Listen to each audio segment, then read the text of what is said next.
حضرت عبداللہ بن عباس رضی اللہ تعالی عنہما انہاں دے کولوں ایک سائل سوال کردا ہے کہ اے عبداللہ بن عمر جی اے تے دسو نا کہ ایک بندہ قتل کر دیندا ہے پھر کچھ عرصے دے بعد اے توبہ کر لیندا ہے، کیا قاتل اور مقتول دونوں جنت دے اندر داخل ہو جان گے؟ اللہ اکبر کبیرہ۔ حضرت عبداللہ بن عباس رضی اللہ تعالی عنہما دا جواب سنیا جے، اللہ اکبر کبیرہ۔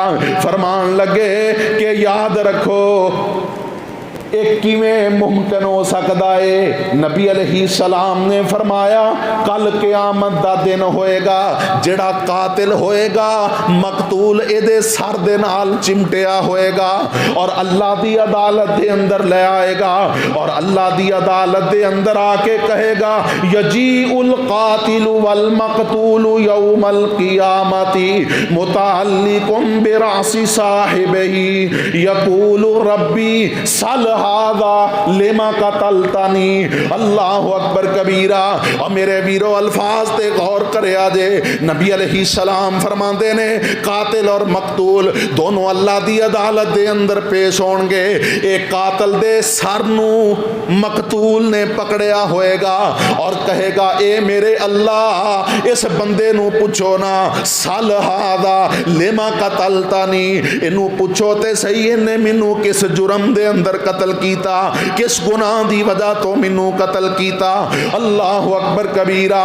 میرے محترم بھائیو، پھر حضرت عبداللہ بن عباس رضی اللہ تعالی عنہما قرآن پاک دی اے آیت مبارکہ دی تلاوت کر دینے، وَمَن يَقْتُلْ مُؤْمِنًا مُتَعَمِّدًا فَجَزَاؤُهُ جَهَنَّمُ خَالِدًا فِيهَا وَغَضِبَ اللَّهُ عَلَيْهِ وَلَعَنَهُ وَأَعَدَّ لَهُ عذابا عظیما۔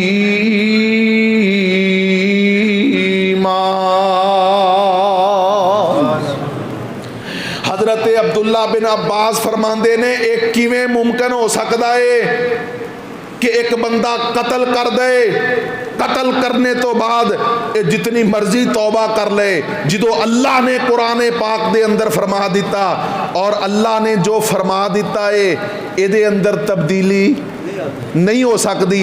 اللہ فرماندے نے جیڑا مومن بندے نو جان بوجھ کے ناحق قتل کردا ہے فجزاؤہ جہنم، اس دی سزا کیا ہے؟ جہنم ہے، خالدن فیہا، جہنم دے اندر ہمیشہ رہے گا، وغضب اللہ علیہ، اللہ دی دے تے ناراضگی اور غصہ اترے گا، ولعنہ، چوتھا عذاب کہ اللہ دی دے تے لعنت اور پھٹکار ہے، وَأَعَدَّ لَهُ عَذَابًا عَظِيمًا، اور اللہ رب العالمین نے پنجویں سزا او دے واسطے اے رکھی ہے کہ او دے واسطے بہت بڑا عذاب تیار کر رکھیا ہے۔